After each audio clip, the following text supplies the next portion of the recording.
নমস্কার, সুকন্যাস কিচেনে তোমাদের সবাইকে স্বাগত। আজকে তোমাদের জন্য আমি নিয়ে এসেছি পনিরের একটা রেসিপি। আজকে আমি বানিয়ে দেখাবো মালাই পনির। তো চলো কিভাবে বানাই সেটা একবার দেখে নাও।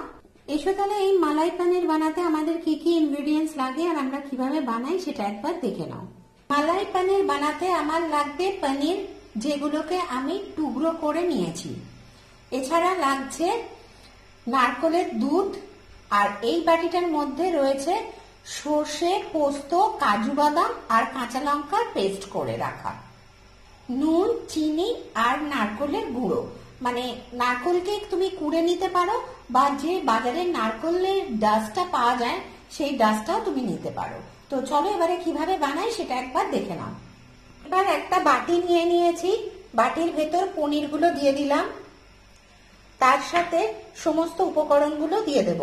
প্রথমে চিনিটা দিলাম, তারপর নুনটা দিলাম, তারপরে যে নারকেলের ডাস্টটা রেখেছিলাম সেটা দিলাম, আর যে পেস্টটা করে রেখেছি সেই পেস্টটা দিলাম, কাজু, পোস্ত আর নারকেলের দুধটাও দিয়ে দিলাম। দিয়ে এগুলো সব হাতে করে ভালো করে একবার মেখে নিচ্ছি।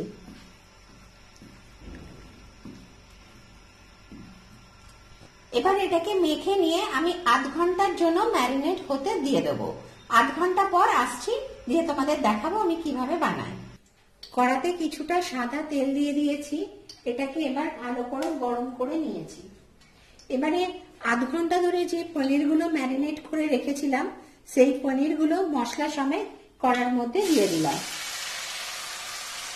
এগুলোকে ভালো করে আমি সব কষবো।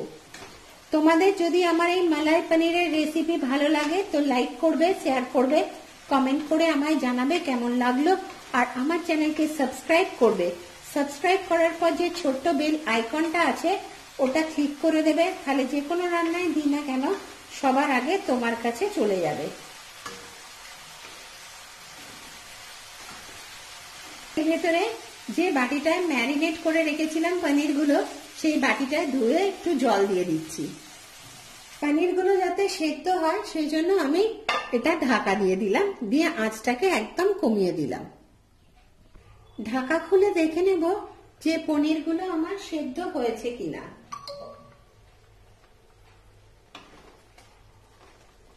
হ্যাঁ দেখো, পনিরগুলো সেদ্ধ হয়ে গেছে। এবার এটাকে আমি একটু ফুটিয়ে নিয়ে তারপর নামিয়ে ফেলবো। ব্যাস, এবার এটা হয়ে গেছে, গ্যাসটাকে আমি অফ করে দিচ্ছি। মালাই পনির আমার রেডি। গরম গরম পরিবেশন করো রুটি, লুচি বা পরোটার সাথে।